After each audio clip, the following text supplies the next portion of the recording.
Nous avions vu la gloire de la reine du souk, mais pas les larmes qui avaient jalonné son chemin. Alors que Delphine luttait dans les rues, le Cher luttait contre ses propres démons dans une obscurité où la mémoire fait défaut et où les loups guettent. L'amour avait triomphé, et la paix semblait enfin régner sur l'émirat. Mais le jour de la cérémonie de présentation de l'héritier Ziane, Delphine et Sylvain allaient découvrir que cette histoire était loin d'être terminée. Le soleil de midi baignait la cour centrale du palais de verre. Mais pour la première fois en des décennies, il ne brûlait pas comme un juge cruel sur le marbre blanc. Il illumina. 3 mois s'étaient écoulés depuis le mariage simple dans le sud, 90 jours depuis que les barrières invisibles entre la couronne et la rue avaient été dissoutes par le oui d'une vendeuse d'épices.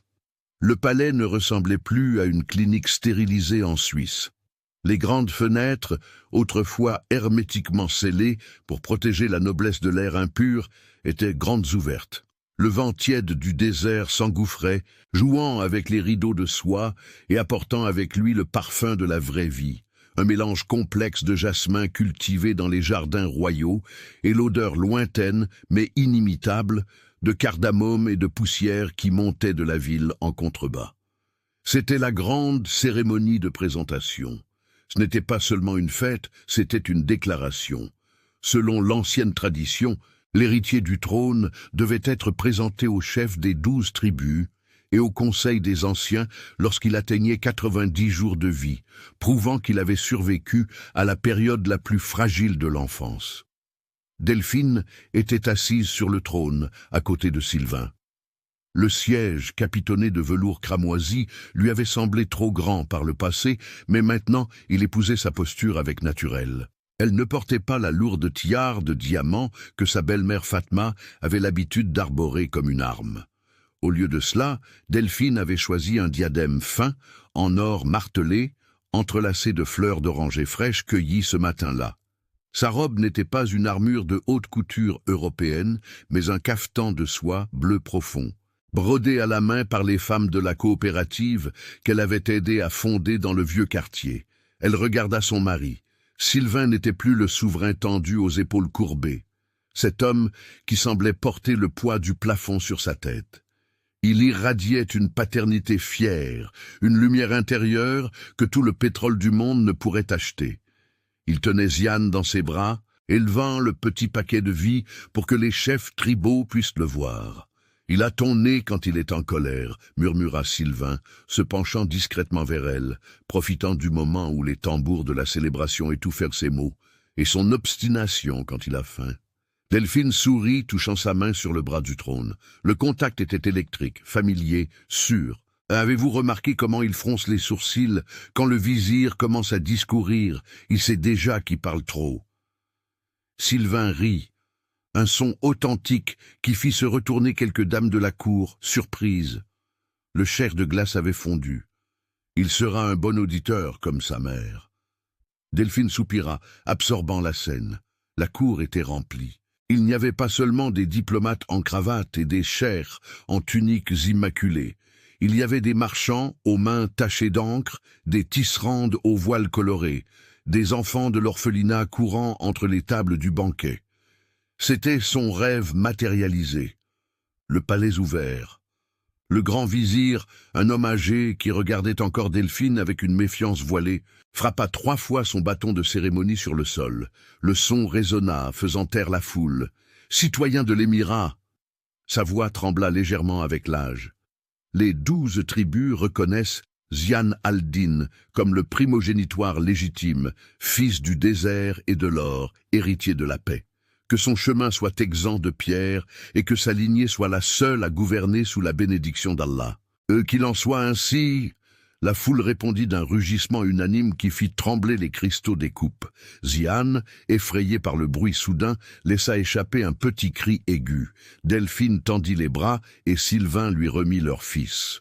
Le bébé se calma instantanément en sentant l'odeur de sa mère, lait et eau de rose. Elle embrassa son front doux, sentant le pouls de cette petite vie contre sa poitrine.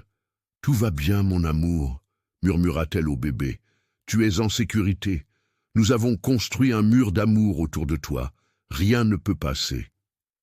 Ce fut à cet instant, alors que la promesse de sécurité flottait encore sur ses lèvres, que l'air changea. Ce ne fut pas quelque chose qu'on entendit d'abord, mais quelque chose qu'on sentit. Une vibration basse, physique, qui commença sur le sol de marbre et monta par les pieds des chaises, faisant teinter les couverts d'argent contre la porcelaine. Sylvain leva la tête, son sourire disparaissant lentement, remplacé par l'instinct d'alerte qu'il avait acquis la nuit de la tempête de sable. Le son grandit, un bruit rythmique, agressif, mécanique. « Qu'est-ce que c'est » demanda Delphine, serrant Ziane contre elle. « Y a-t-il une démonstration aérienne programmée ?»« Non, » répondit la voix dure de Sylvain. Il se leva, se plaçant physiquement entre sa famille et le ciel ouvert. « Rachid, vérifiez l'espace aérien !» cria-t-il, oubliant un instant que son ancien chef de la sécurité était en prison et que le nouveau chef, un homme loyal nommé Omar, courait déjà vers eux. « Majesté, nous avons une intrusion !» cria Omar, la main sur son oreillette électronique. « Avions civils non identifiés. Ils ignorent les avertissements de la tour. Ils descendent. » L'ombre géante engloutit le soleil. Le rugissement devint assourdissant, un cri de métal et de turbine qui étouffa l'orchestre et transforma la célébration en panique. Le vent généré par les hélices frappa la cour comme un ouragan. Des serviettes de lin s'envolèrent, de coûteux arrangements floraux tombèrent, éparpillant eau et pétales sur le sol. Les invités criaient, se couvrant le visage.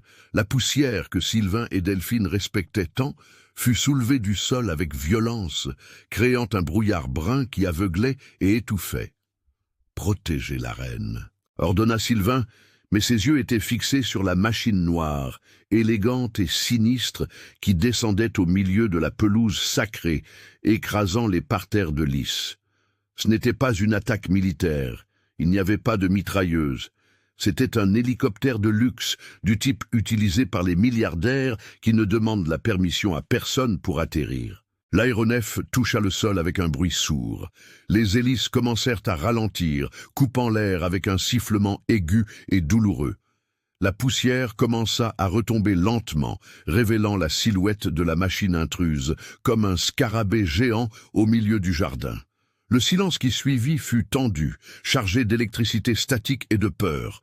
12 gardes royaux encerclèrent l'hélicoptère, y fusils pointés vers la porte. « Sortez les mains en l'air !» ordonna Omar. La porte latérale de la cabine s'ouvrit avec un sifflement hydraulique. Un escalier automatique se déroula jusqu'à l'herbe froissée. Delphine sentit un frisson parcourir sa colonne vertébrale. Un avertissement primal qui n'avait rien à voir avec la température. Elle connaissait ce type d'entrée. Elle connaissait l'arrogance de ceux qui atterrissent au milieu d'une fête sans invitation. Mais quand la silhouette apparut à la porte de l'aéronef, le souffle de Delphine se bloqua dans sa gorge. Ce n'était pas une terroriste armée. Ce n'était pas un général ennemi, c'était Nawel. Oui, elle est de retour. Vraiment, elle a abandonné trop vite dans la première partie de cette histoire. C'était trop étrange. Mais ici, nous voyons qu'elle ne faisait que gagner du temps pour préparer son retour. Et ce que vous allez voir, quand elle descendra, va vous laisser bouche bée. Si vous êtes déjà sur le qui-vive, attendant ce que Nawel va nous réserver, laissez déjà un like et commentez. D'où suivez-vous le retour de Nawel? Croyez-vous que notre guerrière et bienveillante Delphine va réagir comment? Eh bien, vous le découvrez maintenant, car la Nawel qui est sortie de cet hélicoptère n'était pas la femme que le royaume connaissait, pas la mondaine tranchante comme du verre, qui portait des robes de créateurs italiens moulantes et des talons qui auraient pu percer le sol. La femme qui descendit les marches, s'appuyant sur la rampe avec une difficulté visible, semblait une ombre de l'ancienne rivale. Elle portait une abaya simple d'un gris monotone, sans broderie, sans éclat. Le tissu bon marché couvrait ses cheveux, ne laissant apparaître que son visage pâle et sans maquillage. Elle semblait fatiguée, des cernes profonds, marquant sa peau autrefois impeccable. Mais personne ne regarda son visage. Tous les regards du conseil des tribus, de Sylvain et de Delphine, furent attirés comme des aimants vers le centre de son corps. Nawel portait un ventre énorme, bas, lourd, proéminent. Le ventre d'une femme sur le point d'accoucher à tout moment. Un murmure de choc traversa la foule plus vite que le vent. Les femmes couvrirent leur bouche. Les hommes du conseil échangèrent des regards alarmés. Nawel arriva au bas de l'escalier et s'arrêta sur l'herbe. Elle ne regarda pas les gardes armés. Elle regarda directement le trône improvisé où Sylvain se tenait, figé comme une statue de sel. Elle fit un pas en avant, hésitante, et porta sa main à son dos dans une posture classique de douleur lombaire que toute mère dans la foule reconnaîtrait. Sylvain. Sa voix projetée dans le silence de la cour était fragile, brisée. « Qu'est-ce que cela signifie ?» demanda Sylvain, sa voix rauque, essayant de maintenir son autorité, alors que le monde autour de lui commençait à vaciller. « Vous avez été banni. Vous n'avez pas le droit de fouler ce sol. » Nawel ne répondit pas avec arrogance. Elle ne cria pas. Avec une lenteur théâtrale et douloureuse, elle plia les genoux et s'agenouilla dans la terre, salissant le bas de son abaya grise. Elle joignit les mains en supplication, levant son visage baigné de larmes vers lui. Les caméras de télévision qui transmettaient la cérémonie en direct pour tout le pays firent un zoom sur son visage souffrant. « Pardonnez-moi, Majesté. » Elle sanglota assez fort pour être entendue, même par les serviteurs au fond. « J'ai essayé, je jure par Allah que j'ai essayé d'obéir. Je suis allé en Europe, je me suis caché dans l'ombre, comme vous l'avez demandé, pour protéger votre honneur et votre nouveau bonheur. » Elle fit une pause, respirant avec difficulté, la main caressant son énorme ventre d'un geste protecteur qui fit se soulever l'estomac de Delphine de nausée. « Mais hier, j'ai senti les douleurs, les contractions ont commencé et j'ai réalisé que je ne pouvais plus porter ce secret seul. » « Quel secret ?» La voix de Delphine coupa l'air, tranchante et froide. Elle se leva, Ziane toujours dans ses bras, sentant la menace envahir son territoire. « Levez-vous et partez, Nawel. Vos jeux ne fonctionnent plus ici. » Nawel regarda Delphine pour la première fois. Il n'y avait pas de haine visible dans ses yeux, juste une tristesse douce et dévastatrice. « Ce n'est pas un jeu, Delphine, j'aurais aimé que ce le soit, » dit-elle, tournant son regard vers Sylvain. « Je ne peux pas condamner mon fils à naître dans une chambre d'hôtel anonyme, sans patrie. » Elle prit une profonde inspiration, préparant le coup final. « Le sang royal coule ici aussi, Sylvain. C'est votre fils. Il a le droit de connaître son père avant de pousser son premier soupir. » Le silence qui suivit fut absolu. Même le vent n'osa pas souffler. Sylvain descendit les marches de l'estrade, ignorant les protestations d'Omar. Il marcha jusqu'à se retrouver à 2 mètres de Nawel. Il regarda ce ventre, faisant des calculs mentaux frénétiques, la panique commençant à dilater ses pupilles. « C'est impossible », murmura-t-il. Mais le micro-cravate capta le tremblement dans sa voix. « Nous avions rompu des mois avant, Delphine et moi. La mémoire est sélective quand cela arrange. Monseigneur ?» Nawel l'interrompit doucement avec une douceur venimeuse. « Vous ne vous souvenez pas de la semaine des ténèbres, la semaine juste après que vous ayez signé le divorce, quand vous vous êtes enfermé dans la tour ouest, noyé dans les bouteilles de whisky et la douleur, pensant que vous aviez perdu Delphine pour toujours. » Sylvain recula d'un pas comme s'il avait reçu un coup physique. La couleur s'enfuit de son visage. Les souvenirs de cette période étaient des flous gris, des fragments déconnectés de nuits blanches, d'alcool et de désespoir. Il se souvenait de la douleur, il se souvenait de la solitude, mais y aurait-il eu quelqu'un d'autre dans ces souvenirs embrouillés? Nawel vit le doute naître dans ses yeux et esquissa un sourire imperceptible, juste du coin de ses yeux humides. « J'ai été la seule à rester à vos côtés, Sylvain. Je vous ai consolé quand vous hurliez son nom. Et cette nuit-là, dans votre douleur, nous avons cherché du réconfort l'un dans l'autre. »« Mensonge !» cria Delphine de l'estrade, sentant le goût amer du fiel. « Sylvain, elle ment !» Mais Sylvain ne répondit pas immédiatement. Il regardait les mains de Nawel sur son ventre. Le grand vizir, gardien des lois et de la tradition, fit un pas en avant, le visage grave. « Majesté !» dit l'ancien, sa voix lourde comme une sentence.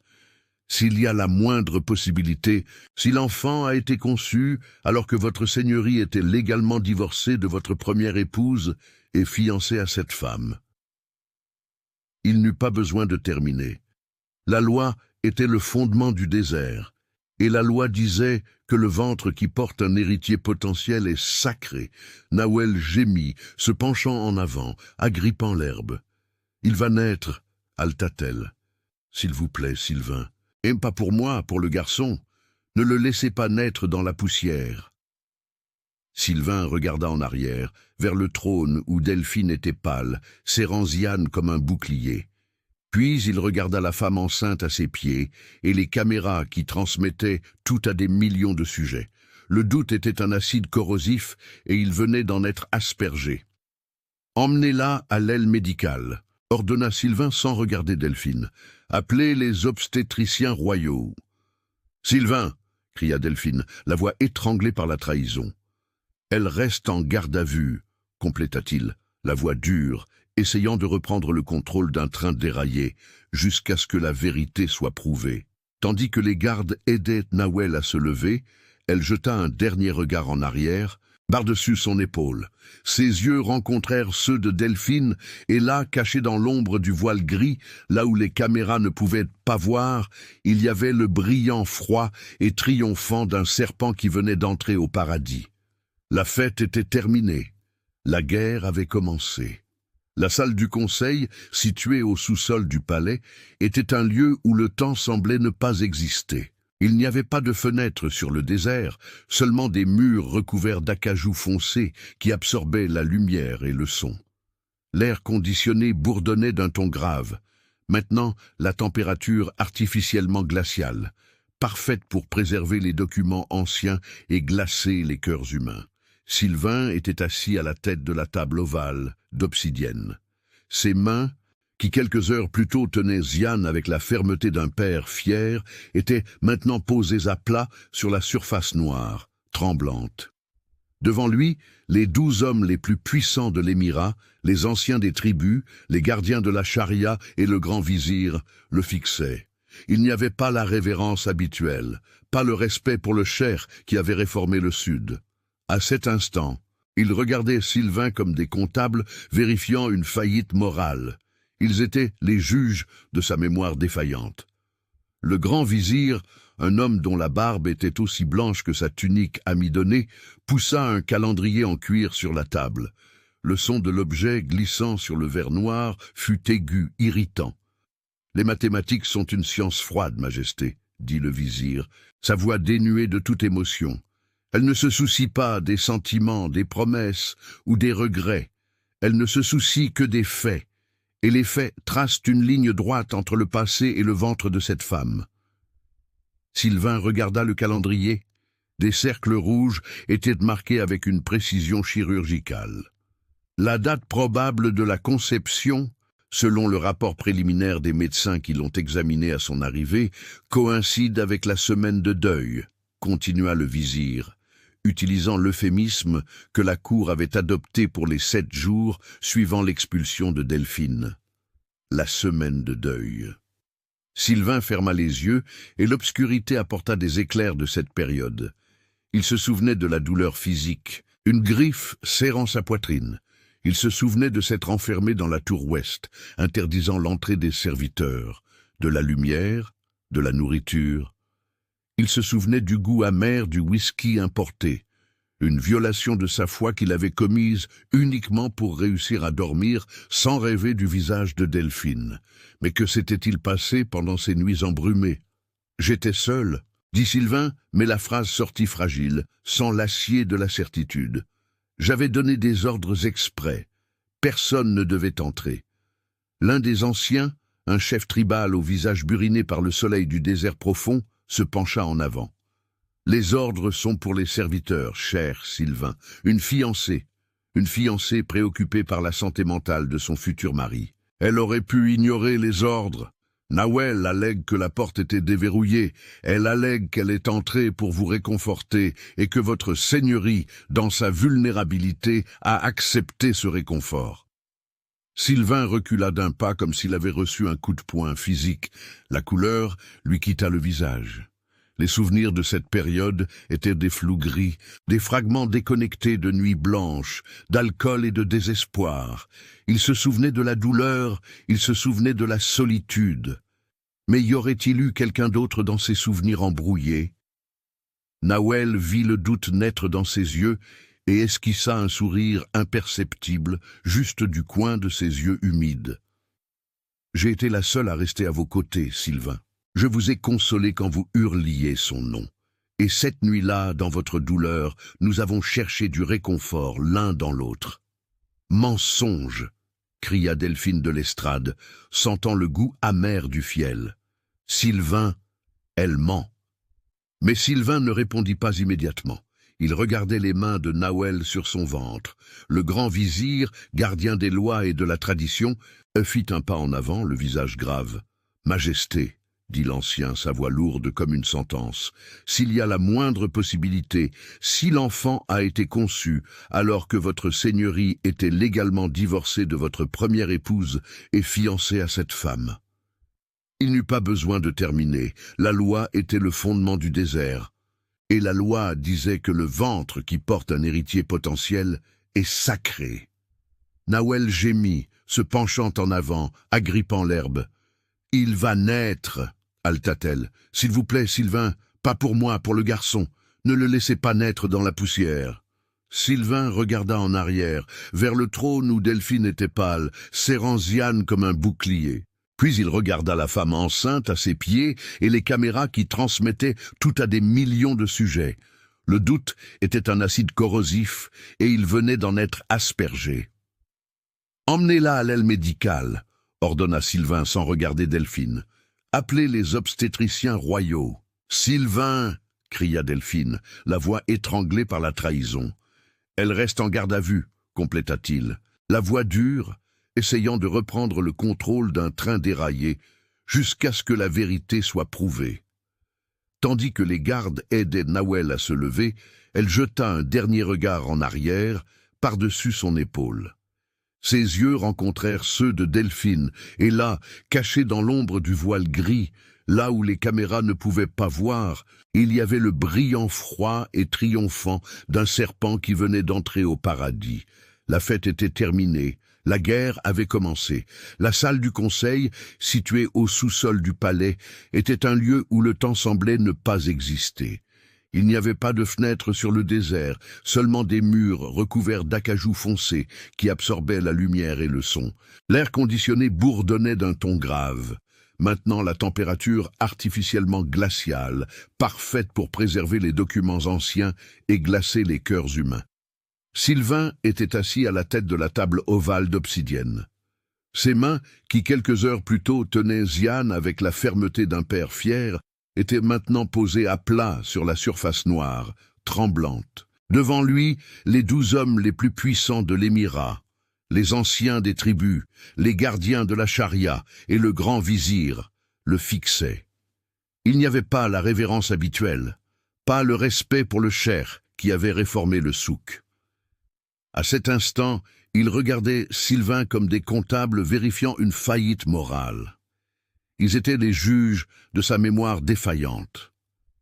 Le grand vizir, un homme dont la barbe était aussi blanche que sa tunique amidonnée, poussa un calendrier en cuir sur la table. Le son de l'objet glissant sur le verre noir fut aigu, irritant. « Les mathématiques sont une science froide, majesté, » dit le vizir, sa voix dénuée de toute émotion. Elle ne se soucie pas des sentiments, des promesses ou des regrets. Elle ne se soucie que des faits. Et les faits tracent une ligne droite entre le passé et le ventre de cette femme. Sylvain regarda le calendrier. Des cercles rouges étaient marqués avec une précision chirurgicale. La date probable de la conception, selon le rapport préliminaire des médecins qui l'ont examinée à son arrivée, coïncide avec la semaine de deuil, continua le vizir, utilisant l'euphémisme que la cour avait adopté pour les 7 jours après l'éloignement de Delphine. La semaine de deuil. Sylvain ferma les yeux et l'obscurité apporta des éclairs de cette période. Il se souvenait de la douleur physique, une griffe serrant sa poitrine. Il se souvenait de s'être enfermé dans la tour ouest, interdisant l'entrée des serviteurs, de la lumière, de la nourriture. Il se souvenait du goût amer du whisky importé, une violation de sa foi qu'il avait commise uniquement pour réussir à dormir sans rêver du visage de Delphine. Mais que s'était-il passé pendant ces nuits embrumées? « J'étais seul », dit Sylvain, mais la phrase sortit fragile, sans l'acier de la certitude. J'avais donné des ordres exprès. Personne ne devait entrer. L'un des anciens, un chef tribal au visage buriné par le soleil du désert profond, se pencha en avant. « Les ordres sont pour les serviteurs, cher Sylvain. Une fiancée préoccupée par la santé mentale du futur mari. Elle aurait pu ignorer les ordres. Nawel allègue que la porte était déverrouillée. Elle allègue qu'elle est entrée pour vous réconforter et que votre seigneurie, dans sa vulnérabilité, a accepté ce réconfort. » Sylvain sentit le fiel monter à sa gorge. Il tenta d'accéder à sa mémoire. Il fouilla les couloirs de son esprit, cherchant le visage de Nawel dans ses nuits. Mais tout était flou, des ombres. Il se souvenait d'avoir pleuré sur l'épaule de quelqu'un. Se souvenait-il d'un parfum ?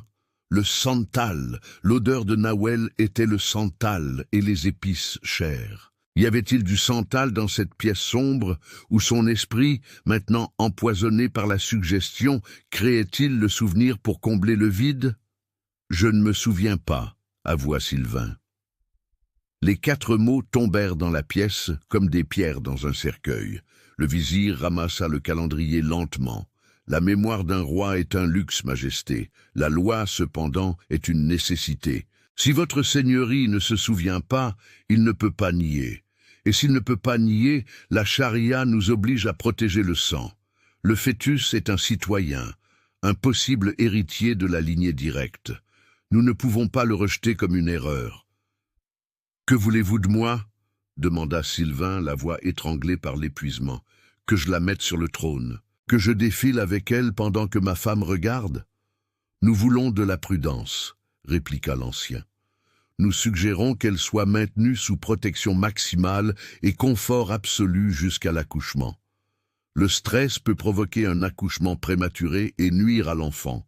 Elle doit être installée dans l'aile est. » Sylvain ouvrit brusquement les yeux.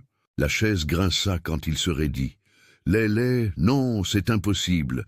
J'ai rénové cette aile pour Delphine, j'ai abattu les murs de verre, j'ai planté le jardin d'épices dans la cour intérieure. Cet endroit est le symbole de notre réconciliation. Y placer Nawel est une profanation. Cet endroit est le palais. »« Majesté, » coupa le vizir, sa voix dure comme un fouet. « Et le palais appartient à la couronne, pas au romantisme. C'est la seule aile avec une structure pour l'unité de soins intensifs néonatale annexée au cas où le bébé viendrait avant terme. La décision technique a déjà été prise par le conseil médical. » Sylvain regarda les 12 hommes. Il était le cher, le souverain absolu. Mais là, dans cette pièce sans fenêtre, il réalisa qu'il n'était qu'un otage de ses propres erreurs passées. Il se leva, ses jambes semblaient faites de plomb. « Faites ce qui est nécessaire, » murmura-t-il, se sentant sale. « Mais tenez-la loin de Delphine. Si elle adresse un mot à la reine, Madame Nawel sera priée de garder son calme. » Le vizir acquiesça, reportant déjà son attention sur les papiers, congédiant le roi comme s'il était un employé insignifiant. Le couloir qui menait de la salle du conseil aux appartements royaux était long, flanqué de colonnes de marbre blanc qui ressemblaient à des os géants. Delphine était là. Elle n'était pas assise en pleurs sur un banc. Elle était debout, immobile comme une sentinelle au milieu du chemin. Dans ses bras, Zian dormait, inconscient de la tempête qui se formait au-dessus de sa petite tête.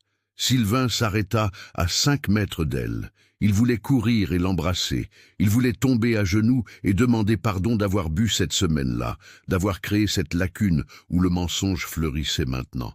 Mais il ne pouvait pas bouger. La honte était une chaîne physique. Delphine le regarda. Ses yeux verts, qui le regardaient toujours avec chaleur, étaient maintenant 2 flaques de glace. Elle le lisait, lisant la posture courbée, les mains tremblantes, le regard fuyant. « Ils ont accepté, » dit-elle. Ce n'était pas une question, c'était une constatation. Sylvain déglutit difficilement. C'est la loi, Delphine. Jusqu'au test ADN, elle a des droits. Des droits. Delphine répéta le mot comme si c'était quelque chose de pourri. Elle réajusta Zian dans ses bras, un geste instinctif de protection. Et où va-t-elle rester, Sylvain? À l'hôtel de luxe de la ville, dans la maison d'hôte du jardin? Sylvain regarda le sol de marbre poli, voyant son reflet déformé. Dans l'aile est... Le silence qui suivit fut terrible. Ce fut le son de quelque chose d'inestimable, se brisant sans faire de bruit. Delphine recula d'un pas, comme s'il l'avait agressée physiquement. « L'aile est, murmura-t-elle, la voix faiblissant pour la première fois. L'endroit où vous m'avez emmené quand nous sommes revenus du souk, où vous m'avez montré les fenêtres ouvertes, et dit « Ce n'est plus une cage, Delphine, c'est notre foyer. C'est à cause de la structure médicale. » tenta d'expliquer Sylvain, faisant un pas en avant, les mains tendues en supplication. « C'est près de l'infirmerie. Il y a de l'oxygène au mur. Ce n'est que de la logistique, mon amour. S'il vous plaît, comprenez. » « Logistique ?» Delphine rit. Un son court et sans humour qui résonna dans le couloir vide. « Vous mettez la femme qui a tenté de détruire notre famille dans la chambre que vous avez construite pour moi. Vous lui donnez ma vue, mon jardin, mon air. Je n'ai pas eu le choix. Le conseil ne dort pas avec vous la nuit, Sylvain. » Sa voix monta, résonnant dans les voûtes, effrayant Zian, qui commença à pleurnicher. Delphine balança le bébé frénétiquement, ses yeux fixés sur son mari. « Le conseil n'a pas promis de me protéger. Vous l'avez promis. » Elle s'approcha de lui, diminuant la distance jusqu'à ce qu'il puisse sentir l'odeur de lait et de rose qui émanait d'elle, l'odeur du foyer qu'il était en train de perdre. « Regardez-moi, siffla-t-elle. Regardez-moi dans les yeux et dites-moi avec la certitude d'un homme qui aime que vous ne l'avez pas touché. Dites que c'est impossible. Dites que vous vous souvenez de chaque seconde de cette semaine et qu'elle n'était pas là. » Sylvain ouvrit la bouche. Il aurait donné son royaume, son pétrole, son bras droit pour pouvoir prononcer ces mots. Je ne l'ai pas touché, mais le doute, implanté avec maestria et arrosé par le vizir, fleurissait dans son esprit. L'alcool avait effacé les traces. Et si, dans sa douleur, il avait cherché l'oubli dans les mauvais bras? Il soutint le regard de Delphine, mais son âme vacilla. « J'étais détruit, Delphine. J'ai bu pour effacer le monde. Je ne peux pas vous donner la certitude que je n'ai pas. » La confession flotta entre eux toxique. Les yeux de Delphine se remplirent de larmes, mais elles ne tombèrent pas. Elles restèrent piégées dans ses cils, brillants comme du verre. « Alors vous m'avez déjà trahi, » murmura-t-elle avec un calme dévastateur. « Peu importe ce que l'ADN dira, vous m'avez trahi parce que vous avez permis qu'elle entre dans votre tête. Si vous ne savez pas qui vous êtes dans l'obscurité, Sylvain, alors je ne sais pas qui vous êtes dans la lumière. » Elle pivota sur ses talons. Le mouvement fit tournoyer sa robe bleue, créant une barrière de soie entre eux. « Delphine !» appela Sylvain, tendant la main vers le vide, mais elle marchait déjà le dos droit, la tête haute, emportant leur fils loin de lui. L'occupation commença avant le coucher du soleil. Ce ne fut pas un déménagement discret, ce fut une invasion militaire déguisée en nécessité médicale. Delphine était sur le balcon de ses appartements, cachée derrière un rideau de voile, observant la cour intérieure. Elle vit les serviteurs, les mêmes serviteurs qui lui souriaient le matin, transportant des malles et des cartons vers l'aile est. Elle vit des meubles être traînés. Elle vit des plantes en pot être changées, et puis elle la vit. Nawel était transportée dans un fauteuil roulant doré, couverte de plaids en cachemire, comme une relique sacrée et fragile. L'ex-fiancée ne ressemblait pas à la femme humble qui était descendue de l'hélicoptère. Tandis que la chaise passait par le jardin d'épices, le jardin que Delphine avait planté de ses propres mains. Nawel tendit la main et arracha une fleur de jasmin. Elle porta la fleur à son nez, la sentit profondément et l'écrasa ensuite entre ses doigts, laissant les pétales tomber sur le sol en pierre. À ce moment, Nawel leva les yeux. Elle savait exactement où se trouvait Delphine. Même à travers le rideau, leurs regards se croisèrent. Nawel ne sourit pas, ne fit pas de signe. Elle porta juste ses deux mains à son ventre énorme, le caressant avec une possessivité théâtrale. « Je suis à l'intérieur », disait le geste. « Je vais occuper chaque espace que vous laisserez vide. » La nuit tomba sur le palais comme un manteau de plomb. Le dîner fut servi dans les chambres.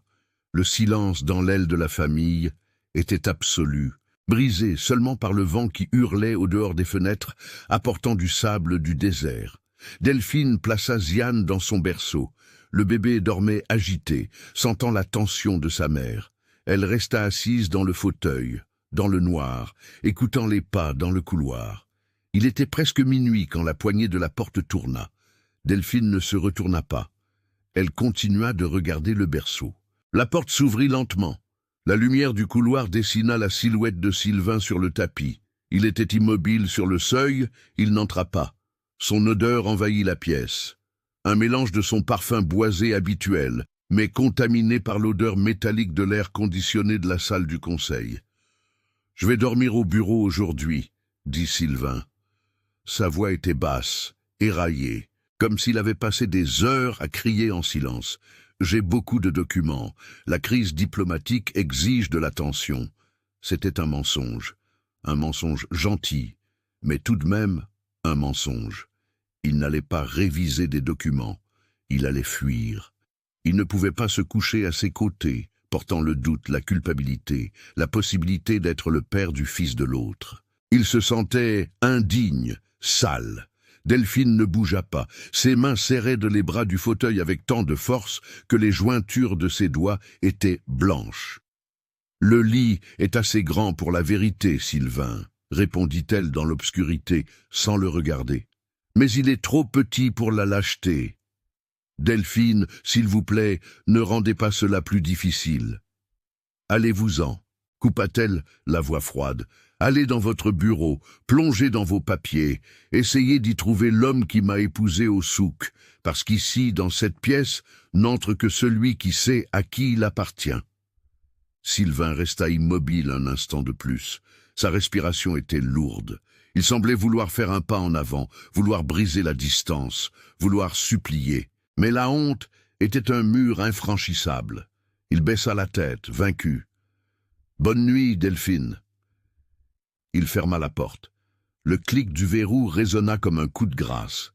Delphine resta seule. Pour la première fois depuis des mois, l'autre côté du lit était froid. Elle se leva et marcha jusqu'à la fenêtre. De l'autre côté de la cour, les lumières de l'aile étaient allumées, brillantes, victorieuses. Là, Nawel dormait dans le confort que Sylvain avait préparé pour l'amour de sa vie. Delphine appuya son front contre le verre froid. La première larme coula, chaude et solitaire. « Tu as fait une erreur, Nawel, » murmura-t-elle dans la nuit, et sa voix ne tremblait plus. « Tu as cru que j'étais encore la petite fille effrayée qui a été expulsée d'ici. Tu as oublié d'où je venais. » Elle essuya la larme d'un geste brusque de colère. « Tu as apporté la guerre dans ma maison. Maintenant, supporte la tempête. 7 jours. Une semaine peut passer en un clin d'œil quand on vit un rêve, mais elle se traîne comme une chaîne sur des pierres pointues quand on est en enfer. » Le petit déjeuner au palais de verre était autrefois le sanctuaire de Delphine et Sylvain. C'était le moment où les couronnes étaient laissées à la porte. Quand ils riaient des formalités de la cour, Zian éparpillait des miettes de pain sur la table d'acajou poli. Maintenant, la salle à manger était un champ de bataille silencieux et glacial. L'air conditionné semblait avoir été réglé pour préserver des cadavres, non pour réconforter une famille. Le bourdonnement constant des bouches d'aération masquait l'absence de conversation. Delphine était assise à sa chaise habituelle à la droite de Sylvain, mais son dos ne touchait pas le dossier. Elle était rigide, vigilante. Elle nourrissait Zian avec une cuillère en argent, ses mouvements mécaniques, ses yeux fixés sur l'assiette de fruits intacte devant elle. De l'autre côté de la table, où se trouvait autrefois la place vide réservée au chef d'État, régnait maintenant Nawel. Elle ne portait plus l'abaya grise de son arrivée. Peu à peu, comme une tache d'huile sur l'eau, elle avait commencé à prendre de la place et à revendiquer des couleurs. Aujourd'hui, Elle portait une tunique de soie blanche, coupée sur mesure pour mettre en valeur son ventre de 9 mois, transformant sa grossesse en un monument qui exigeait une adoration constante. « Ce yaourt est acide !» se plaignit Nawel, la voix nasillarde, brisant le silence fragile. Elle repoussa la coupe en cristal taillé avec un soupir théâtral et porta la main à son front. « Mon Dieu, les brûlures d'estomac sont comme si j'avais avalé des braises. Le bébé rejette tout ce qui vient de cette cuisine. Je sens qu'il est agité aujourd'hui. » Sylvain, assis à la tête, lâcha la tablette où il feignait de lire les cours du pétrole. Il semblait un spectre de l'homme qu'il avait été la semaine précédente. Les cernes sous ses yeux étaient profonds, violacés comme des hématomes, et sa peau, habituellement bronzée par le soleil du désert, avait un teint pâle, presque cireux. Il se frotta les yeux avec force, comme s'il tentait de dissiper un brouillard permanent de sa vision. « Je vais demander qu'on apporte du lait de chèvre frais de la ferme royale, » dit Sylvain. Sa voix était traînante, sans énergie, dépourvue de ce baryton de commandement que Delphine aimait. Le médecin a dit que c'est meilleur pour la digestion. Nawel sourit, non pas à Delphine, mais seulement à lui, un sourire qui n'atteignait pas les yeux, doux et collants comme du miel gâté. « Vous êtes si attentionné, Sylvain. Vous avez toujours su prendre soin de ce qui est à vous. Vous vous souvenez quand nous sommes allés à Paris cet hiver et que vous avez fait préparer ce bouillon spécifique par le chef de l'hôtel à 3 heures du matin ? Vous avez toujours été comme ça, protecteur. » Delphine sentit le sang lui bouillir. Nawel réécrivait l'histoire, s'insérant dans les souvenirs, occupant le passé autant que le présent.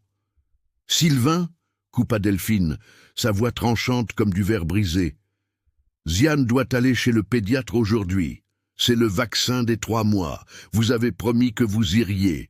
Vous avez dit que vous tiendriez sa main. » Sylvain cligna des yeux, inconfus, regardant Delphine comme si elle parlait une langue étrangère. Il fronça les sourcils, une expression de douleur soudaine traversant son visage, et massa ses tempes. « Le vaccin », murmura-t-il, le regard perdu. « Aujourd'hui, j'ai une réunion avec le conseil d'infrastructure et Nawel doit faire l'échographie de surveillance des battements. Je ne peux pas quitter le palais maintenant. » Delphine sentit un froid dans l'estomac qui n'avait rien à voir avec la température de la pièce.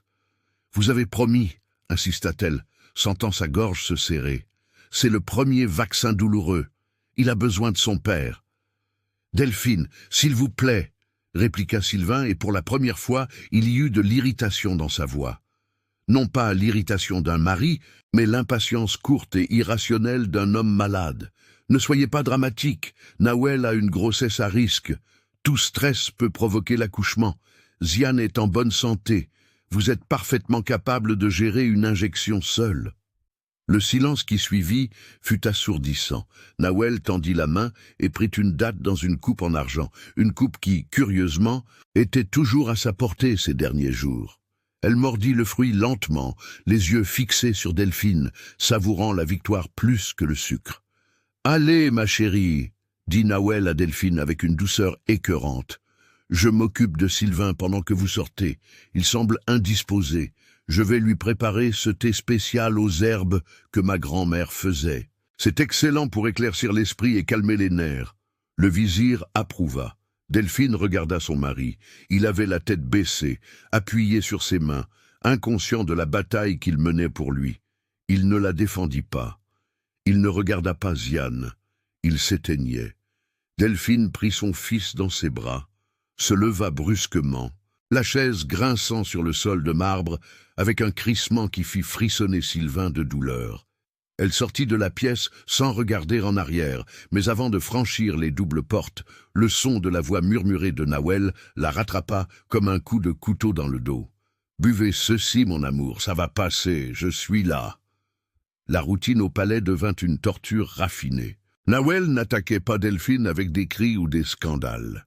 Elle était plus intelligente, elle attaquait les fondations, elle monopolisait les serviteurs avec des exigences absurdes. L'aile est à besoin de draps en coton égyptien de 800 fils. La peau de mon bébé est sensible. L'odeur de rose du jardin de la reine me cause des nausées. Faites fermer les fenêtres. » Elle monopolisait le silence. Demandez à la nourrice de Ziane de le maintenir calme. Ma tension a monté et j'ai besoin d'un repos absolu. Mais le plus terrifiant était la façon dont elle monopolisait la santé mentale de Sylvain. 3 jours après la dispute du petit déjeuner, Delphine était dans le jardin intérieur, le seul endroit où elle parvenait encore à respirer. Elle taillait ses rosiers avec des coups de ciseaux violents, essayant d'extérioriser sa colère quand elle entendit des pas traînants sur le balcon supérieur. Elle leva les yeux. C'était Sylvain. Il marchait difficilement, s'appuyant lourdement sur la balustrade de pierre. Sa chemise de lin était déboutonnée au col et il transpirait malgré la fraîcheur de l'après-midi. Delphine lâcha ses ciseaux et courut dans les escaliers de marbre. « Sylvain !» Elle le rejoignit sur le palier. « Sylvain, vous tremblez !» Il se tourna vers elle. Pendant une seconde, le brouillard dans ses yeux sembla se dissiper. Delphine vit l'homme qu'elle aimait au fond, criant à l'aide depuis un puits sombre. « Delphine !» murmura-t-il, la langue lourde comme s'il était ivre. « Je ne me souviens plus du mot de passe du coffre-fort central. J'ai essayé ce matin. Mon esprit est vide comme le sable. »« Que vous arrive-t-il » Delphine lui prit le visage entre ses mains. La peau était froide et moite. « Que prenez-vous ? Que vous donne cette femme ? » « Rien, c'est juste du thé. » Il secoua la tête, étourdi, fermant les yeux. « Du thé aux herbes du désert pour le stress. Le médecin a dit que j'avais besoin de repos. Nawel le prépare. Elle a dit que ça aidait. Ne buvez plus rien. » Delphine lui secoua les épaules, la panique s'emparant d'elle. « Sylvain, regardez-moi. On vous drogue. Je connais les herbes. J'ai vendu ça toute ma vie au souk. Ce n'est pas un remède, c'est du poison. Arrêtez ça. » La voix stridente de Nawel coupa l'air. Elle apparut à la porte vitrée de l'aile est, tenant son ventre comme un bouclier, le visage tordu par une juste indignation. « Vous êtes hystérique, Delphine. Vous aggravez tout avec votre jalousie paranoïaque. Le médecin royal vient de l'examiner. C'est un épuisement nerveux sévère causé par la pression constante que vous lui mettez. »« Vous êtes une vipère » siffla Delphine, lâchant Sylvain et faisant un pas vers elle. « Je vais vous arracher de ce palais par les cheveux et exposer votre saleté au monde. » Sylvain tituba, se plaçant entre les deux. « Ça suffit !» Il tenta de crier, mais la voix sortit comme un gémissement brisé. Il porta les mains à sa tête. « Arrêtez ça, ma tête va exploser. Delphine, allez dans votre chambre, laissez-moi tranquille. Je n'en peux plus de cette dispute. » Il se tourna vers Nawel, tendant sa main tremblante, comme un enfant perdu, cherchant sa mère. « Aidez-moi à entrer, tout tourne !» Delphine regarda, paralysée, sentant son cœur se briser en 1000 morceaux. Nawel passa son bras autour de sa taille, soutenant le poids du cheikh.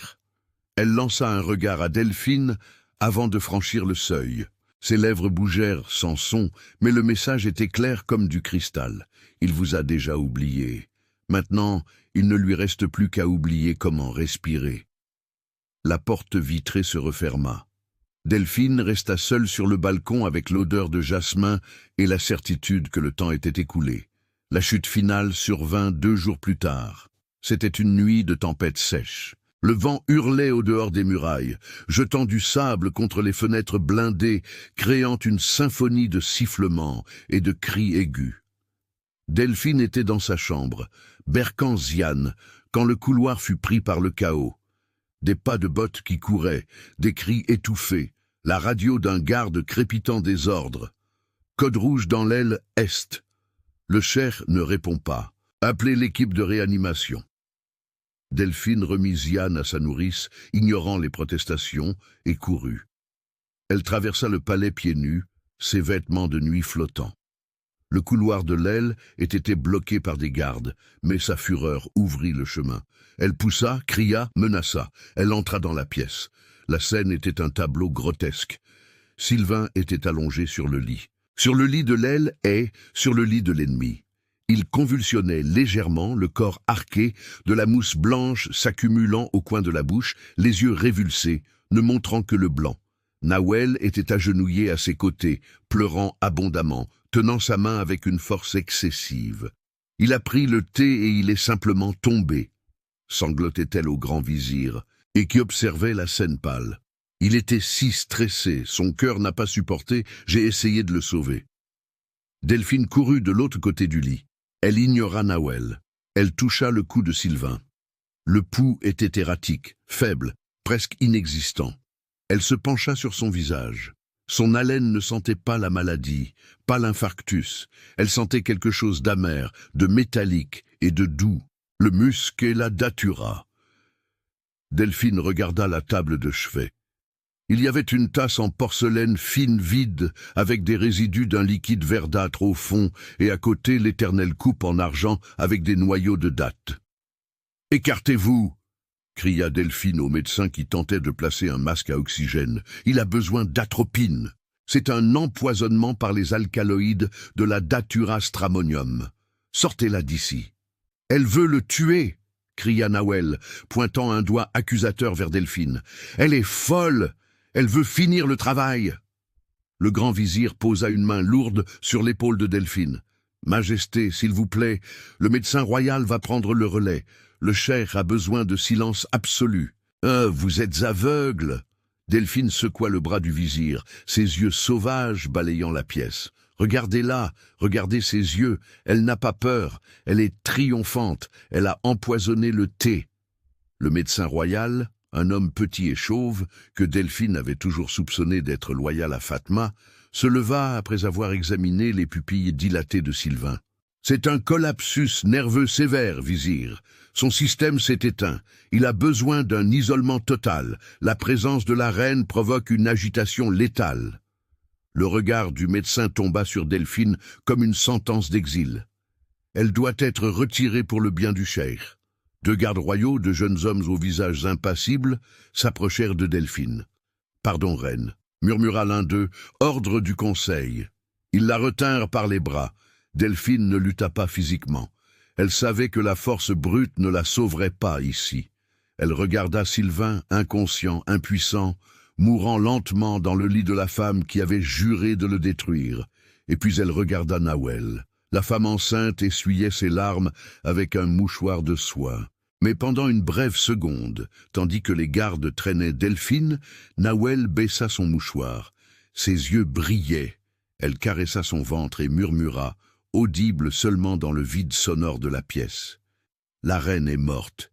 Vive la mère du régent. » Les doubles portes de l'aile se refermèrent sur Delphine avec un fracas final, l'isolant de son mari et de la vérité. Elle était seule dans le couloir froid. Le marbre sous ses pieds nus semblait de la glace, sans mari, sans accès, sans pouvoir. Mais tandis que les larmes chaudes coulaient sur son visage, quelque chose changea en Delphine. La tristesse profonde fit place à une clarté froide et tranchante. Elle se souvint de l'odeur, pas seulement du thé. Elle se souvint d'avoir vu Nawel, quelques jours auparavant, cachant un papier dans son décolleté, avec un sourire nerveux, et se souvint de l'odeur qu'elle avait sentie en passant près d'elle ce jour-là. Une odeur de désinfectant bon marché, une odeur de moisi, une odeur de lieu clos. Elle connaissait cette odeur. Elle ne venait pas du palais, elle ne venait pas du souk. Delphine s'essuya le visage avec le revers de la main. La reine éplorée était restée derrière, enfermée hors de l'aile est. Celle qui se leva du sol froid fut la vendeuse d'épices, la femme qui savait négocier dans l'obscurité, la femme qui savait que tout poison a un antidote et tout mensonge a une trace. Elle tourna le dos à la porte fermée. Elle n'alla pas dans sa chambre pleurer. Elle marcha vers le garage de service où les vieilles voitures sans traceur se trouvaient. La chasse avait commencé. Le garage de service se trouvait dans les entrailles du palais, 3 étages en dessous du marbre poli et des lustres de cristal. C'était un labyrinthe de béton brut qui sentait le diesel, la vieille graisse et le caoutchouc brûlé, l'exact opposé du parfum de rose qui saturait les étages supérieurs. Delphine descendit les escaliers de secours pieds nus, tenant ses chaussures à talons à la main, pour que le clac-clac sur le ciment n'alerte pas la sécurité. À chaque marche qu'elle descendait, elle sentait la reine rester derrière. La posture rigide de la cour se défaisait, faisant place à l'agilité de la survivante. Elle arriva au niveau inférieur, où les véhicules de charge et de maintenance dormaient dans l'obscurité. Elle se dirigea droit vers une armoire métallique rouillée, utilisée par les chauffeurs pour ranger leurs combinaisons. Le métal grinça en s'ouvrant, un son aigu qui résonna dans l'immensité du garage. Là, elle se défit de la soie royale. La robe bleue, tachée par les larmes et l'humiliation, tomba sur le sol sale, comme une peau morte. À sa place, elle enfila une simple tunique noire en tissu épais et rugueux qu'elle avait trouvé oubliée sur un cintre. Elle noua un hijab sombre autour de sa tête, couvrant ses cheveux et ombrageant le visage qui ornait les pièces du royaume. Quand elle se regarda dans le rétroviseur d'une camionnette de livraison, Delphine Aldine avait disparu. La femme qui la regardait en retour avait le regard affamé et dangereux de la vendeuse d'épices qui, des années auparavant, avait osé crier après un cher en pleine rue. « Accroche-toi, Sylvain » murmura-t-elle à son reflet. « Je vais chercher la vérité. » Elle ne choisit pas une limousine blindée. Elle prit la clé de rechange d'une vieille camionnette Toyota à la carrosserie cabossée, utilisée pour transporter des sacs d'engrais pour les jardins. Le moteur toussa, cracha de la fumée noire et démarra avec un rugissement fatigué. Delphine accéléra, sortant par la rampe arrière, invisible dans la nuit noire du désert, laissant derrière elle le palais transformé en tombe. Le vieux quartier dormait sous la lune, mais le souk ne fermait jamais complètement les yeux. Des ombres se déplaçaient dans les ruelles étroites, la lueur orange de cigarettes allumées dans l'obscurité et l'odeur inimitable du lieu. Un mélange de narguilés, d'épices séchées, d'égouts à ciel ouvert et d'embrun marin lointain. C'était l'odeur de la maison. Delphine gara la camionnette loin des lumières principales. Elle marcha rapidement, ses pieds reconnaissant chaque pierre lâche du pavé irrégulier, chaque trou, chaque coin. Elle était un fantôme, passant entre les échoppes fermées. Elle s'arrêta devant une porte en bois basse, encastrée dans le mur en pisé d'une construction qui semblait être née du sable lui-même il y a des siècles. Il n'y avait pas de sonnette. Elle frappa 3 fois avec la paume de sa main. Pause. 2 autres coups rapides. Le code des marchands. La porte s'ouvrit avec un grincement de gonds secs. Une fente de lumière jaune coupa l'obscurité de la ruelle. Le marché est fermé. Une voix rauque et ancienne grommela de l'intérieur. Le marché ferme, mais la nécessité non, Zoraïde, répondit Delphine, baissant son voile juste assez pour montrer ses yeux. La porte s'ouvrit complètement. Zoraïde, la matriarche des herbes, la femme qui connaissait chaque plante qui guérissait et chaque plante qui tuait dans un rayon de 1000 kilomètres, tenait une lampe à huile. Son visage était une carte de rides profonde, et ses yeux laiteux de cataracte semblaient voir à travers l'âme. « J'ai senti l'odeur de la tempête venant du palais, » dit la vieille femme, s'écartant pour la laisser passer. « Je savais que le vent vous ramènerait, ma fille. Entrez. » La boutique était une caverne d'arômes. Des étagères du sol au plafond étaient remplies de pots en verre, de sacs de jute et de fagots d'herbes séchées suspendus comme des chauves-souris. L'air était dense, saturé de cumin, de myrrhe et de quelque chose d'autre, quelque chose de dangereux. Delphine alla directement au comptoir en bois usé. Ses mains tremblaient, non de peur mais d'adrénaline. Elle sortit de la poche de sa tunique un mouchoir de lin. À l'intérieur, elle avait conservé les restes humides de la tasse de thé que Nawel avait donnée à Sylvain, recueillie discrètement avant d'être expulsée de la chambre. « Sentez ceci, Zoraïde. » La vieille femme approcha le tissu de son nez crochu. Elle ferma les yeux et inhala profondément comme une sommelière, évaluant un vin rare et mortel. Elle resta silencieuse pendant une longue minute. « Datura stramonium » murmura Zoraïde, ouvrant les yeux. « L'herbe du diable, les graines moulues. »« Qu'est-ce que ça fait ?» demanda Delphine, sentant son estomac se révulser. À faible dose, confusion mentale, soumission, perte de mémoire récente, la personne devient une marionnette. À forte dose. Zoraïde fit un geste de coupe à la gorge.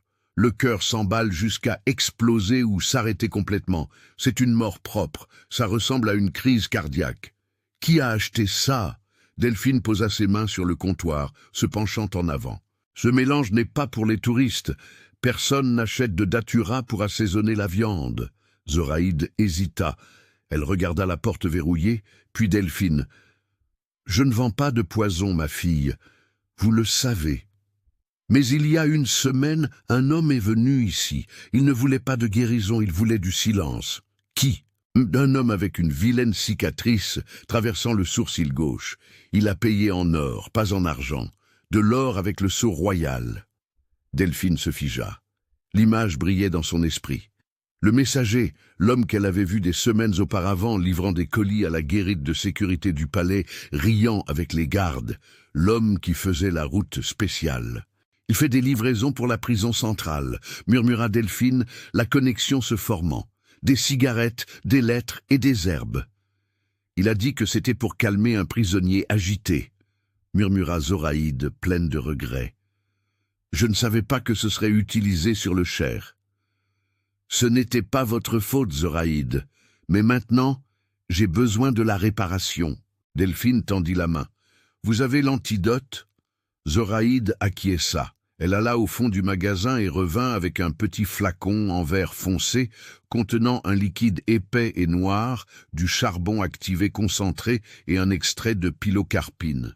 « Ce sera violent. Il va vomir son âme, mais ça nettoiera le sang. »« Merci. » Delphine saisit le flacon comme si c'était un diamant. Elle se tourna pour partir, mais s'arrêta à la porte. « Zoraïde, si je ne reviens pas, vous reviendrez ?» coupa la vieille femme, recommençant à arranger ses peaux. « Vous êtes faite de pierre et de soleil, vous vous souvenez? Maintenant, allez-y. Le désert n'attend pas. » La prison de haute sécurité d'Al-Kabar ne ressemblait pas à un endroit où des êtres humains vivaient. Enclavée dans une faille géologique à 40 kilomètres de la ville, c'était une forteresse de béton et de barbelés, entourée par le néant absolu. Il était 3 heures du matin, quand la vieille camionnette cabossée de Delphine apparut sur la route de terre, soulevant un nuage de poussière rouge. Les projecteurs des tours de guet balayèrent le désert et aveuglèrent le pare-brise de la camionnette. « Identifiez-vous !» La voix du garde tonna par le haut-parleur, déformée par l'électricité statique. « Zone restreinte de niveau 5. Arrêtez le véhicule ou nous ouvrirons le feu. » Delphine freina la camionnette à 10 mètres du portail principal en acier renforcé. Elle descendit de la voiture. Le vent de la nuit fouettait sa tunique noire. Elle ne courut pas. Elle ne se cacha pas. D'un mouvement lent et délibéré, elle arracha son hijab de sa tête.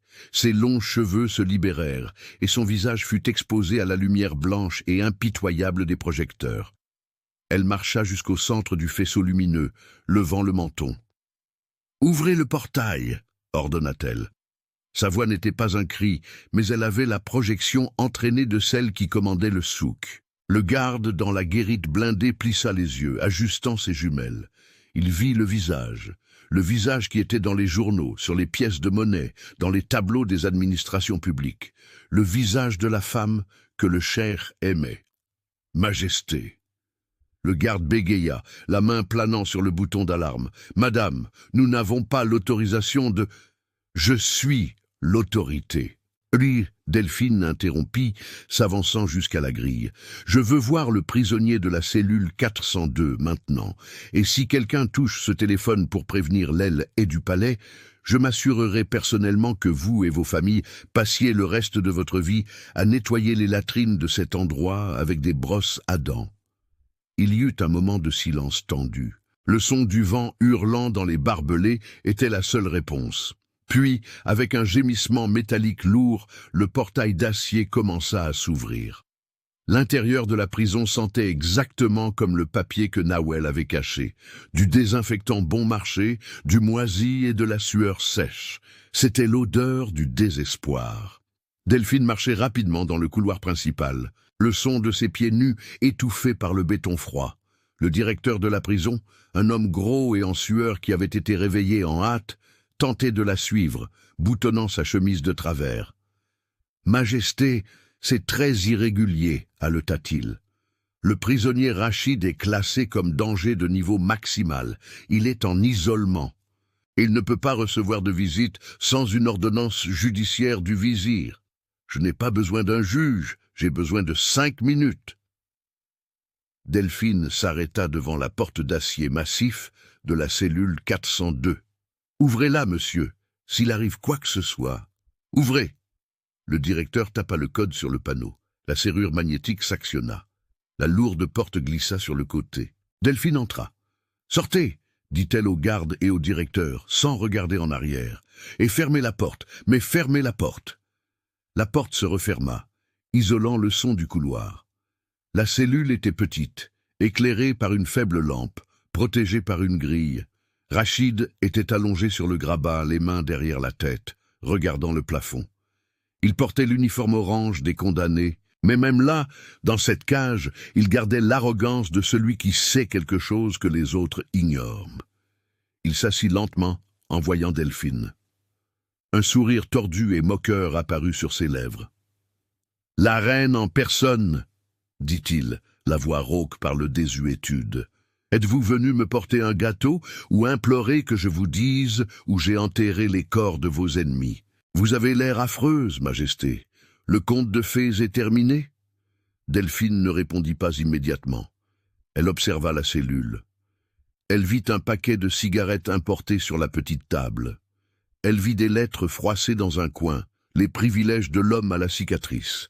Elle s'approcha de lui, envahissant son espace personnel, apportant avec elle l'odeur du désert et de la vengeance. « Elle est au palais, Rachid. » Son sourire vacilla un millième de seconde. « Je ne sais pas de quoi vous parlez. » « Nawel, continua Delphine, implacable. Elle est arrivée en hélicoptère il y a 1 semaine. Avec un ventre de 9 mois. Elle a dit au conseil que le fils est de Sylvain, qu'il a été conçu la semaine des ténèbres. » Rachid resta silencieux. Il décroisa les bras et se leva, se retrouvant face à elle. La tension dans la cellule était palpable. « Et alors ?» dit-il, essayant de paraître indifférent, mais ses yeux trahissaient un intérêt vorace. Peut-être que c'est le cas. Le cheikh était bien solitaire. Les hommes ont des besoins. « Vous êtes pathétique !» Delphine rit. Un rire sec, cruel, qui ricocha sur les murs métalliques. « Vous croyez vraiment faire partie du plan, n'est-ce pas? Vous avez échangé des lettres pendant des mois. Le messager à la cicatrice a porté ses promesses. Attendez, mon amour. Dès que je serai régente, je vous accorderai la grâce royale. » C'est ce qu'elle a promis.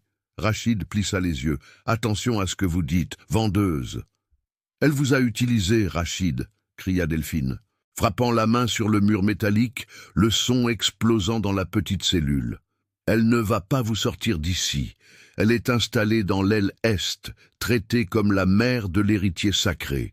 Son fils sera couronné prince, fils de Sylvain. » Delphine fit un pas de plus, murmurant maintenant, létale comme un serpent. « Pensez, Rachid, vous étiez le chef de la sécurité. Vous savez comment fonctionne le jeu.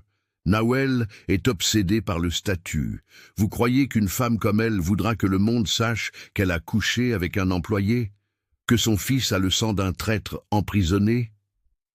Rachid déglutit difficilement. La graine du doute, arrosée par la logique froide de Delphine, commençait à germer. « Elle m'aime, grogna-t-il, mais cela sonnait comme une question. « Elle aime la couronne, » rétorqua Delphine. « Au moment où ce bébé naîtra et sera enregistré comme Aldine, vous cesserez d'être un amant et vous deviendrez un risque, un fil lâche, une saleté sur le tapis royal. » Delphine sortit le flacon de verre de l'antidote de sa poche et le tint devant lui. « Le thé qu'elle donne à Sylvain est de la datura, du poison. Elle est en train de tuer le père officiel de l'enfant en ce moment même. Que croyez-vous qu'elle fera du père biologique qui connaît la vérité et qui est enfermé dans une cellule sans témoin ?» Elle s'approcha de son oreille. « Combien de temps avant que vous ne vous suicidiez dans cette cellule, Rachid? Demain, après-demain, une pendaison simulée, une nourriture empoisonnée. C'est comme ça qu'elle nettoie la saleté. Vous savez, vous l'avez enseigné. » Rachid recula jusqu'à ce que son dos frappe le mur froid. Son visage était pâle, la sueur coulait sur sa tempe. Il connaissait Nawel, il connaissait son ambition. Et au fond, il savait que Delphine avait raison. Il était jetable. Ce garçon, murmura Rachid, la voix tremblante, le masque de dur à cuir tombant. C'est mon fils, c'est mon sang. Non, corrigea Delphine, implacable. Pour le monde, il est le fils de Sylvain et il grandira en apprenant à cracher sur votre nom. Il grandira en haïssant le traître Rachid. Il ne saura jamais que vous avez existé. Maudite, Rachid frappa le mur, un cri de frustration et de douleur. À moins que... Delphine laissa le mot planer dans l'air. Rachid la regarda, haletant. À moins que quoi? À moins que vous ne le revendiquiez, à moins que vous ne prouviez qu'il est vôtre. Maintenant, avant qu'elle ne l'enregistre. Delphine sortit un petit enregistreur numérique de la poche de sa tunique. La lumière rouge d'enregistrement pulsait comme un cœur. Confessez, dites la vérité, dites comment vous avez planifié. Dites que le fils est vôtre. Elle tint l'enregistreur devant lui.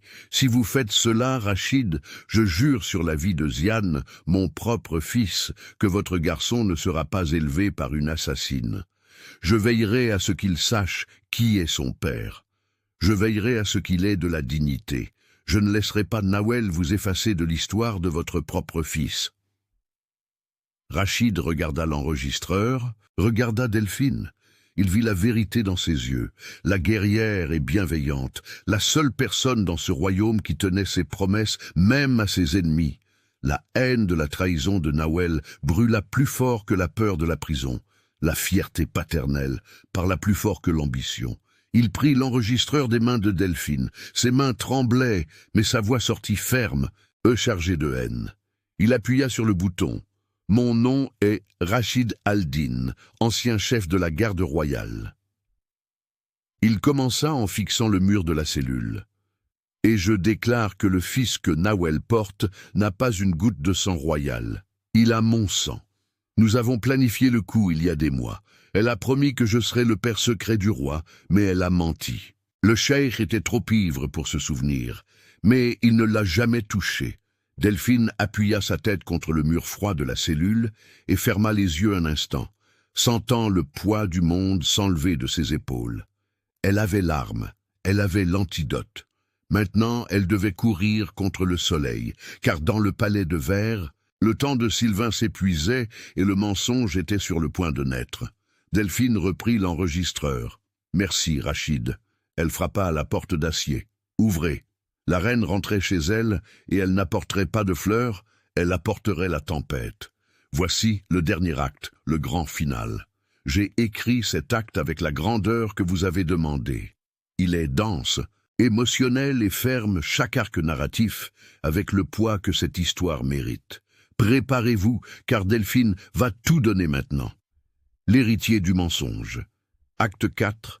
Le jugement et la miséricorde. Le soleil du désert ne demande pas la permission de naître, il envahit. Quand la vieille camionnette cabossée de Delphine traversa les portes de service du palais à toute vitesse, les premiers rayons de lumière orange déchiraient l'horizon, teintant les tours de verre d'une couleur violente qui rappelait le sang dilué dans l'or. Le palais était dans le chaos. Il y avait des lumières clignotantes, frénétiquement, aux fenêtres de l'aile est. Médecins et infirmiers couraient dans les couloirs extérieurs, leurs silhouettes blanches se découpant contre l'aube. Delphine freina la voiture avec un crissement de pneus à l'entrée latérale. Elle n'alla pas dans ses appartements se changer. Elle n'avait pas le temps pour les soies, les bains ou les protocoles. Elle sauta de la cabine, ses pieds nus touchant l'asphalte chaud. Elle marcha dans les couloirs, avec sa tunique noire, salie par la poussière de la prison et la graisse du garage. Le hijab était défait sur ses épaules et ses cheveux, emmêlés par le vent de la route, formaient une couronne sauvage. Dans sa main droite, elle serrait l'enregistreur numérique comme si c'était la goupille d'une grenade sur le point d'exploser. Dans sa poche, le flacon de verre avec l'antidote pesait comme du plomb. Elle arriva aux doubles portes en chêne massif qui gardaient l'entrée de l'aile est. 2 gardes de la garde royale croisèrent leurs lances de cérémonie, bloquant le passage. « Le passage est strictement interdit, Majesté, » dit le plus âgé, évitant de la regarder dans les yeux. Nous sommes en code rouge. Le Cher est dans un état critique et Madame Nawel est entrée en travail actif. Personne n'entre. Delphine ne s'arrêta pas, elle ne ralentit pas. « Écartez-vous » dit-elle. Sa voix était basse, rauque, vibrant d'une autorité létale qui fit frissonner les hommes. « Ou je ferai en sorte que vous soyez jugés comme complices de régicide avant que le soleil ne finisse de se lever. » Les gardes hésitèrent. Ils regardèrent la femme sale devant eux. Ils ne virent pas l'épouse rejetée. Ils virent la tempête qui abat les empires. La peur dans leurs yeux fut plus grande que le devoir. Les lances s'abaissèrent. Delphine poussa les lourdes portes à deux mains, entrant dans l'épicentre de l'ouragan. La chambre de l'aile et sentait le fer et l'iode, la sueur et la panique. L'air conditionné luttait contre la chaleur humaine générée par la foule de médecins. C'était un théâtre de vie et de mort, séparé seulement par un paravent de soie translucide. Du côté gauche, dans la pénombre, Sylvain était immobile. Sa peau avait la couleur de parchemin ancien, grise et sans vie. Il était connecté à des moniteurs qui bipaient à un rythme lent, espacé, terrifiant. Bip, bip, bip. Chaque son semblait le dernier. Du côté droit, sous des lumières chirurgicales fortes, Nawel criait. Ce n'était pas le théâtre de manipulation des jours précédents. La douleur de l'accouchement est la seule vérité que le corps humain ne peut pas falsifier. Elle était en sueur, les cheveux collés au front, les mains agrippant les draps de coton égyptien jusqu'à ce que ses ongles déchirent le tissu. « La tête se présente !» cria l'obstétricienne en chef, du sang sur ses gants. « Poussez, madame, pour l'amour d'Allah, poussez !» Delphine s'arrêta au milieu de la pièce. Le contraste était violent. D'un côté, l'homme qu'elle aimait était effacé en silence. De l'autre, le mensonge naissait à grands cris. Personne ne remarqua sa présence. Tous les regards étaient tournés vers le canal de naissance de Nawel. Un cri guttural final déchira l'air, suivi immédiatement d'un pleur aigu, fort et indigné. Le bébé était né. Un garçon. L'obstétricienne le souleva, le cordon ombilical pulsant encore, le couvrant rapidement de linge chauffé. Nawel retomba sur les oreillers, haletante, épuisée, mais un sourire victorieux fendit son visage fatigué. Elle tendit ses bras tremblants. « Donnez-le-moi » haleta-t-elle, la voix étranglée. « Le prince, mon prince !» L'infirmière lui plaça le bébé dans les bras. Nawel regarda l'enfant sali de sang et de vernix, comme qui regarde un chèque en blanc, signé par Dieu.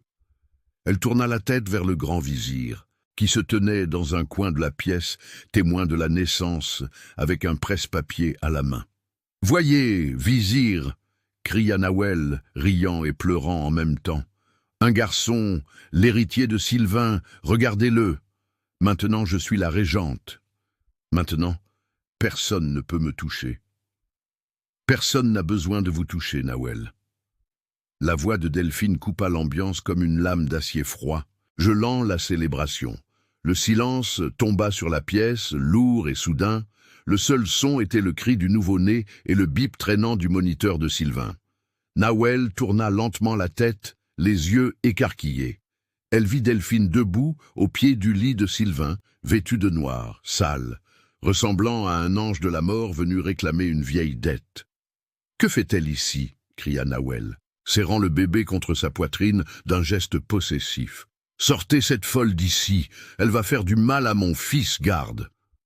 Delphine ignora les médecins qui firent mine de s'approcher. Elle ne regarda pas le bébé. Son objectif était Sylvain. Elle marcha jusqu'à la tête du lit de son mari. D'un mouvement rapide et précis, elle sortit le flacon de verre sombre de sa poche, le déboucha, sentant l'odeur âcre du charbon activé et de la pilocarpine. Elle tint fermement le menton de Sylvain, forçant sa bouche à s'ouvrir. « Arrêtez! Que faites-vous » Le médecin royal s'avança, essayant de retenir le bras de Delphine. « Il est en défaillance multi-organique. Vous allez le tuer !»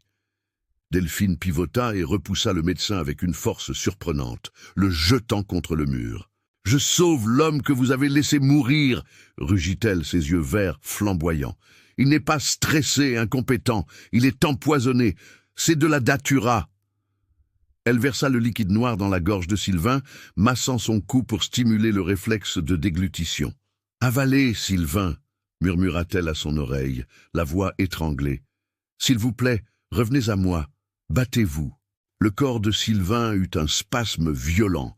Il s'étouffa, toussa, le moniteur cardiaque s'affola, bip, bip, bip, bip. Il vomit. Un liquide bilieux, vert foncé, tacha les draps de soie. Le corps expulsait le poison. Ses yeux s'ouvrirent. Les pupilles étaient dilatées, vitreuses, mais elles bougèrent. Elles se fixèrent. Il vit le plafond, vit le visage sale de Delphine, entendit le pleur du bébé en arrière-plan. « Delphine !» murmura-t-il, la voix éraillée, douloureuse. « Je suis là !» dit-elle, tenant sa main glacée à deux mains, ignorant la saleté sur le lit. « Restez éveillé, Sylvain. N'osez pas fermer les yeux maintenant. Vous devez entendre la fin de l'histoire. » Elle se redressa, essuya sa bouche avec la manche de sa tunique, puis elle se tourna lentement vers Nawel, qui semblait maintenant un animal acculé dans le lit opposé. « Vous avez dit que ce bébé est le fils du roi, » dit Delphine, sa voix calme, contrastant avec le chaos ambiant. Elle leva l'enregistreur numérique pour que tous puissent voir. « Vous avez dit au conseil qu'il a été conçu la semaine des ténèbres, et ce fut le cas. »« C'est vrai !»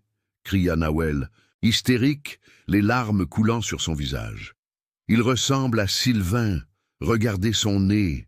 C'est un Aldine. » Delphine appuya sur « Lecture ». Le volume était au maximum. La voix de Rachid emplit la pièce, résonnant sur les murs de verre, claire, inimitable et dévastatrice. « Mon nom est Rachid Aldine, et je déclare que le fils que Nawel porte n'a pas une goutte de sang royal. Il a mon sang. Nous avons planifié le coup il y a des mois. Elle a promis que je serais le père secret du roi, mais elle a menti. Le cher était trop ivre pour se souvenir, mais il ne l'a jamais touché. Nous en rions pendant qu'il pleurait dans la tour. » Le son de la confession flotta dans l'air, plus lourd que le plafond même du palais. Le grand vizir pâlit, portant la main à sa bouche, horrifié. L'infirmière en chef se couvrit le visage. Les médecins reculèrent du lit de Nawel, comme si elle était contagieuse. Sylvain, encore étourdi par l'effet du poison et de l'antidote violent, tenta de s'asseoir. La compréhension naissait dans ses yeux avec une fureur lente et volcanique. Il regarda Nawel et le chagrin sur son visage se transforma en pur dégoût. Nawel regarda l'enregistreur, puis le vizir, puis Sylvain. Le masque tomba, se désintégra. Il n'y avait plus la mère souffrante, il n'y avait que la terreur absolue de celle qui avait misé sa propre vie et tout perdu. « C'est un mensonge !» cria-t-elle, la voix faiblissante, éraillée. « Rachid ment. Il a été contraint. Il veut se venger parce que je l'ai rejeté. » Delphine éteignit l'enregistreur et marcha jusqu'au pied du lit de Nawel. « Faisons le test maintenant, Nawel. Ou mieux, regardons sa nuque. Rachid m'a dit que les hommes de sa famille ont une tache de naissance rouge à la base du crâne, une marque qui n'existe pas dans la lignée royale. » Nawel couvrit instinctivement la petite tête du bébé de sa main, essayant de le cacher. Ce fut la confession finale, le geste qui condamna son âme. Sylvain arracha les accès de son bras, le sang coulant de son poignet, et força son corps à se lever. La fureur lui donnait des forces que ses muscles atrophiés n'avaient pas. Il s'appuya sur la table de chevet, haletant. « Vous !» Il grogna, la voix grave comme un lointain tonnerre. « Vous avez empoisonné mon corps, profané ma maison et tenté de voler ma lignée avec le sperme d'un traître. Garde !» cria le vizir, retrouvant sa voix et son autorité. « Arrêtez-la maintenant !» 2 soldats s'avancèrent vers le lit de Nawel. Elle cria, s'accrochant au drap, donnant des coups de pied en l'air. « Non, je suis une mère, vous ne pouvez pas m'arrêter, je viens d'accoucher, ayez pitié, je suis une citoyenne. » Sylvain regarda Delphine. Ses yeux étaient rouges, injectés de sang. Il s'attendait à ce qu'elle donne l'ordre. Il s'attendait à ce que la guerrière, la femme qui avait envahi une prison et sauvé sa vie, la fasse exécuter la même. Il aurait signé l'ordre. Delphine regarda la femme qui avait tenté de détruire sa vie, regarda le bébé innocent qui pleurait dans les bras d'une menteuse, sentant la terreur de la mère. « Arrêtez !» dit Delphine. L'ordre fut doux, mais arrêta instantanément les gardes. Delphine s'approcha du lit. Nawel se recroquevilla, fermant les yeux, s'attendant à une gifle, un crachat, un coup fatal. Mais Delphine tendit les bras. « Donnez-moi l'enfant !» Nawel ouvrit les yeux, confuse, sanglotant. « Non, c'est le mien. Il est tout ce que j'ai. Donnez-moi l'enfant, Nawel. » La voix de Delphine n'était pas de la colère, c'était de l'urgence. « Donnez-le-moi avant que je ne laisse Sylvain décider de votre destin, et croyez-moi, il ne sera pas bienveillant aujourd'hui. » Nawel regarda le visage furieux de Sylvain, regarda les gardes, et puis, les mains tremblantes, lâcha le bébé. Delphine saisit le nouveau-né. Il était petit, fragile, sali de sang, ignorant toute la méchanceté qui l'avait engendré. Delphine le blottit contre sa poitrine, le balançant doucement. Le bébé, sentant la chaleur et le calme qui émanaient d'elle, cessa de pleurer. Un silence sacré emplit la pièce.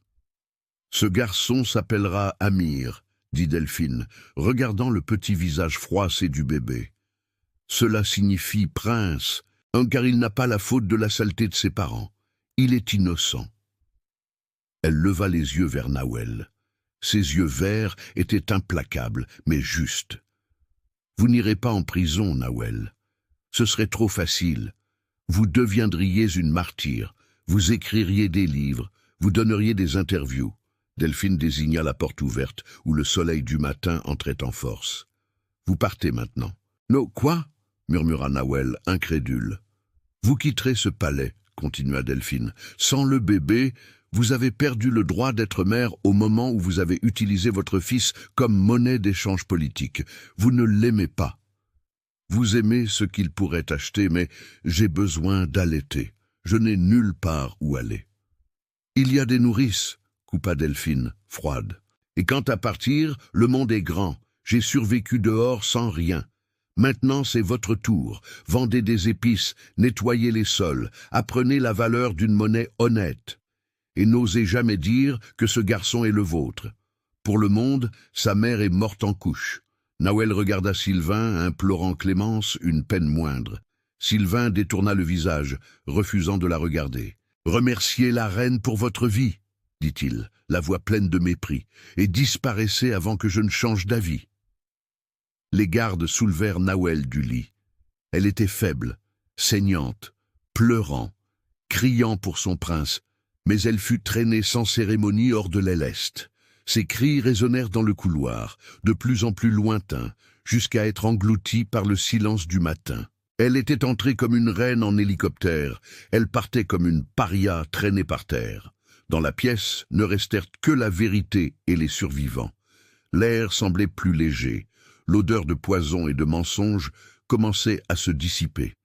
Delphine était debout au centre de la pièce, sa tunique salie de graisse, contrastant avec le blanc immaculé des murs, tenant le fils de l'ennemi avec la même tendresse qu'elle tenait Ziane. « Sylvain,